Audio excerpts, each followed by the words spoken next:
সম্মানিত ব্যক্তিবর্গ, আপনারা ধৈর্য ধারণ করে এই জানাজান আমাদের শরীক হয়েছেন। আপনাদের সামনে আমি কথা বাড়াবো না।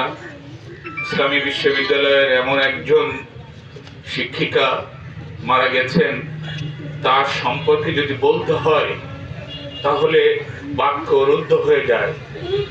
আমি বারবার, কালকে সাংবাদিক আমাকে প্রশ্ন করছিল, তখন এই আসমা সাদিয়া রুনা এমন একজন শিক্ষিকা, আমি ভাইস চ্যান্সেলর হওয়ার পরের থেকে আমার সাথে আমার প্রভাইস চ্যান্সেলর আছেন, তার মতো বিনয়ী মানুষ আমি আমার চোখে খুব কম দেখেছি।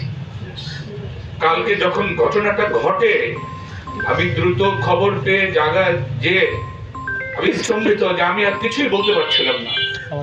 এরকম মর্মন্তুদ ঘটনা আমার জীবনে আমি কোনো শিক্ষা প্রতিষ্ঠানে দেখিনি।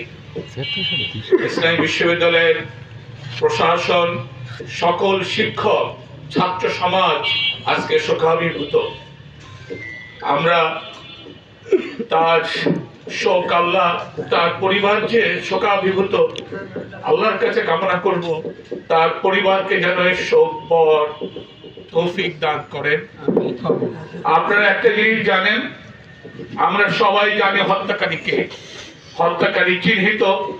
ইসলামী বিশ্ববিদ্যালয়ের প্রশাসন, পরিবার সবাই রাষ্ট্রীয় প্রশাসনের কাছে এই হত্যাকারীর উপযুক্ত অর্থাৎ ক্যাপিটাল পানিশমেন্ট দাবি করে। কোন ধরনের ছাড় ইসলামী বিশ্ববিদ্যালয়ের পক্ষ থেকে, পরিবারের পক্ষ থেকে তার শাস্তির ব্যাপারে আমরা দিব না। আমরা স্ট্রংলি এটিকে, হত্যাকে কন্ডেম করছি। আমরা যে অবস্থায় রুনা মারা গেছেন, নির্যাতিত হয়েছে, নির্মম ভাবে হত্যা করা হয়েছে, আল্লাহর কাছে কামনা করব আল্লাহ রাব্বুল ইজ্জত এই পবিত্র মাহে রমজানে তার মৃত্যুকে, অনাকাঙ্ক্ষিত নিহত হওয়াকে যেন শাহাদাতের পূর্ণ মর্যাদা দান করেন।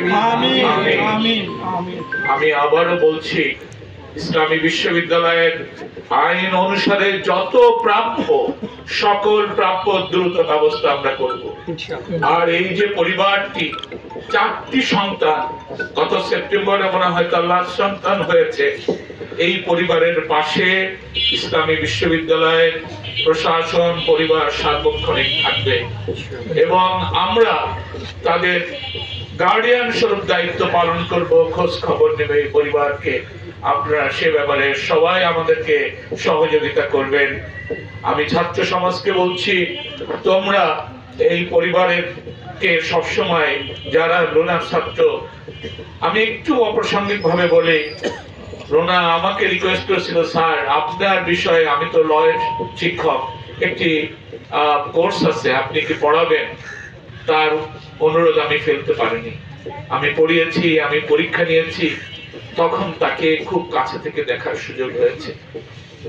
ছাত্রদেরকে বলবো, এই মহান শিক্ষকের জন্য, এই মহান শিক্ষকের জন্য তোমরা সারা জীবন দোয়া করো। মহান শিক্ষক আমাদের স্মৃতির হৃদয়ে সারা জীবন থাকবে। আল্লাহ তাকে বেহেশত নসিব করুক, এই প্রত্যাশা রেখেই এখানেই শেষ করছি। আল্লাহ।